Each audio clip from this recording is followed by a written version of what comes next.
Absolutely beautiful driving.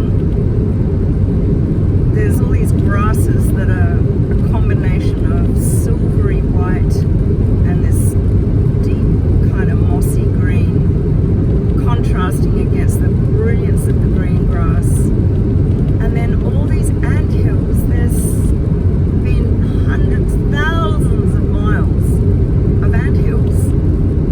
Now these ant hills really are sacred because they're the work of these little creatures, these little insects, these little ants.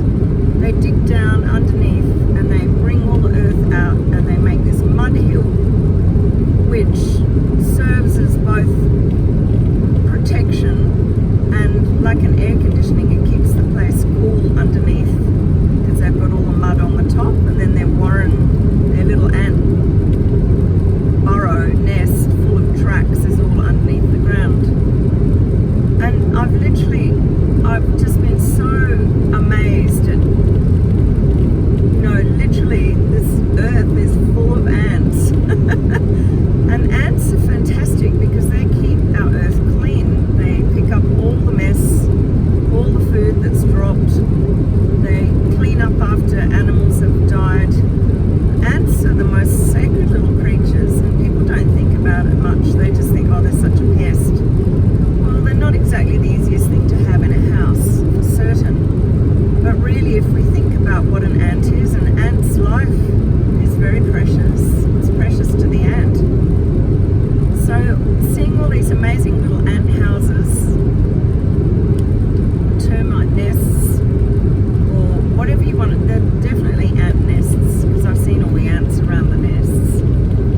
And in this really beautiful part of the world, and every now and again I go past an ant hill that has been decorated. Somebody's gone, some person has actually physically got out of their car, and there's lots of them, so they've done this many, many times, and they cover up the ant nest with a t-shirt or a singlet or a piece of cloth.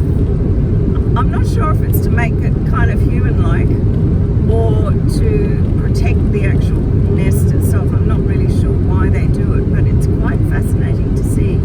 Some of them have looked very human, and I've literally had to take a second look to see whether or not it wasn't actually a person sitting there looking out into the forest. It's quite funny. But now we're moving into such green territory. God, it's been so beautiful after the really red, dry part of the early part of the journey. Now we're into lush green trees and grass. It's just beautiful. I'm so enjoying this trip. It's been incredibly diverse, seeing the landscapes change, rocky plateaus, boulders, mud flats, salt flats, mining areas, grass, trees, mulga, spinifex. There's not been a boring day. It's been